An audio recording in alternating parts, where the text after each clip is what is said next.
18 वर्षों के बाद जागरूक होकर घर आए तो खुद बुद्ध के पिता न पहचान सके। बुद्ध के पिता ने कहा कि अभी भी तुझे क्षमा कर सकता हूं, ऐसे तूने मुझे बहुत आघात पहुंचाया है। इस बुढ़ापे में इकलौता बेटा तू मेरा और छोड़कर भाग गया, न शर्म न संकोच।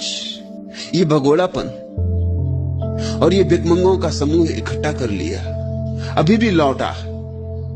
यद्यपि घाव गहरा है, क्षमा करना कठिन है, लेकिन पिता का हृदय, मैं तुझे क्षमा कर दूंगा। आ और संभाल अपने राज्य को। इसे मैं किसे सौंप जाऊं, मेरी मौत करीब आती। बुद्ध के पिता की आंखें क्रोध से भरी। बुद्ध ने कहा, मेरी भी सुनेंगे, मेरा निवेदन सुनेंगे? जो घर छोड़कर गया था मैं वही नहीं हूं।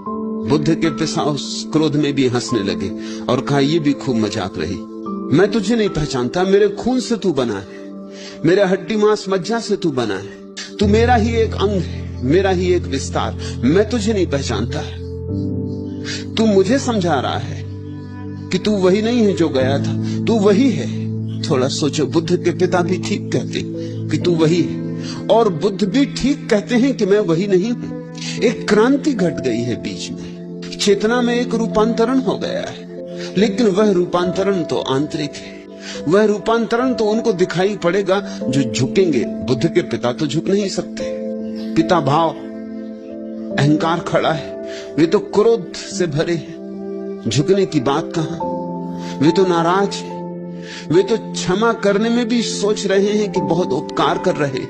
और जब उन्होंने ये कहा कि तू मुझसे पैदा हुआ, मैं तुझे नहीं पहचानता, तो बुद्ध ने कहा, फिर मैं निवेदन करता हूं कि मैं आपसे आया हूं, लेकिन आपसे पैदा नहीं हुआ। आप रास्ता थे मेरे आने के, लेकिन आप मेरे जन्मदाता नहीं। और मैं ये भी निवेदन कर दूं कि आपके भी पहले मैं था, और जन्मों में भी मैं था, और मेरे पिता हुए, और मेरी माताएं हुई। न मालूम कितने गर्भों से मैं गुजरा हूं, लेकिन वे सब मार्ग थे। उनसे मैं उत्पन्न नहीं हुआ था, उनसे गुजरा था, आपसे भी गुजरा हूं। आप जरा क्रोध को समन करें, गौर से मेरी तरफ देखें, मेरी आंखों में झांकें। बुद्ध की पत्नी भी बहुत नाराज थी। 12 वर्ष बाद ये घर लौटे थे। 12 वर्ष का इकट्ठा क्रोध संग्रीभूत था। बड़ी माननीय थी, राजपुत्री थी, किसी से कहा भी ना था, और कभी आंख से एक आंसू भी ना गिराया था। छतरानी थी, ऐसे आंसू गिराना शोभा भी ना देता था। शिकायत भी ना की थी, किसी ने कभी शिकायत भी ना सुनी थी। पी गई थी, सब पी गई थी, जहर पी गई थी, मगर जहर कंठ तक भरा था। बुद्ध आए तो सब टूट पड़ा। एकदम पागल सिंहनी की भांति बुद्ध पर क्रुद्ध हो उठी, लांछना करने लगी, शिकायत करने लगी, निंदा करने लगी, व्यंग करने लगी। बुद्ध अपने बेटे को छोड़ के गए थे, तब बेटा केवल नया नया पैदा हुआ था, एक ही दिन का था।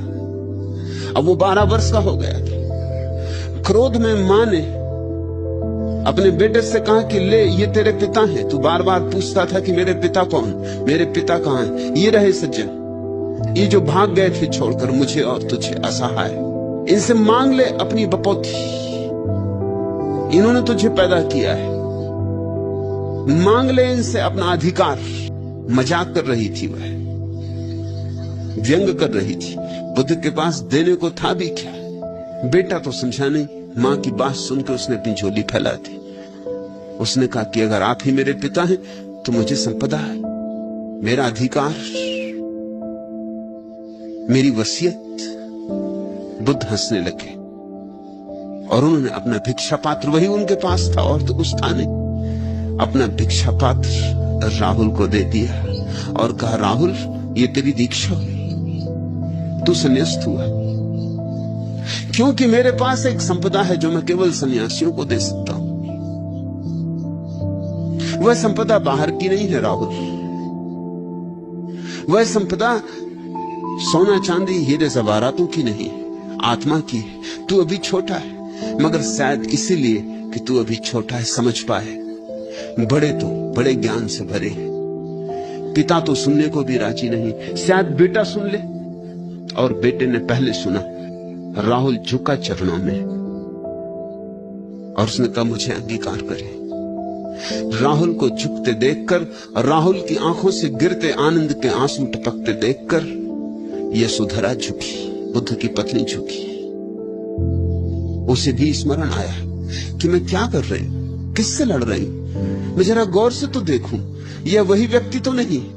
इतनी गालियां मैंने दी होती जो 12 वर्ष मुझे पहले छोड़ के गया था, तो मेरी गर्दन दबा दी होती, कि गर्दन मेरी तलवार से उतार दी होती। लेकिन ये चुपचाप खड़ा है, जैसे फूल बरसते हो, जैसे अंगारे नहीं, जैसे गालियां नहीं, स्वागत का गीत गाया जा रहा हो, मंगल गीत गाया जा रहे हो। अविक्षुब्ध, निस्तरंग।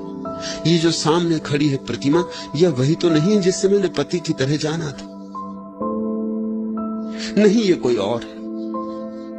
भीतर कुछ बात बदल गई है, भीतर की व्यवस्था बदल गई है। राहुल को झुकते देखकर, पर ध्यान रखना, राहुल 12 साल का लड़का पहले झुका, सरल था, पुरानी कोई धारणा नहीं थी, पिता की कोई पुरानी याद नहीं थी, इसलिए पुरानी कोई बाधा नहीं थी, इसलिए पुरानी कोई अपेक्षा नहीं थी। सीधा देख सका, बीच में कोई धारणाओं का जाल न था, आंख पर कोई पट्टियां न थी, कोई विचार न थे कि पिता कैसे होने चाहिए। पहली ही बार देखा था और अभिभूत हो गया था, आनंद मग्न हो गया था। अगर यही मेरे पिता हैं तो अहोभाव उतर आया था। निर्दोष उस चित्त में बुद्ध की प्रतिमा सीधी सीधी बनी थी। उसकी क्रांति को होते देखकर यशोधरा झुकी। यशोधरा को झुकता देखकर बुद्ध के पिता शुद्धोधन झुके। फिर पूरा परिवार झुका।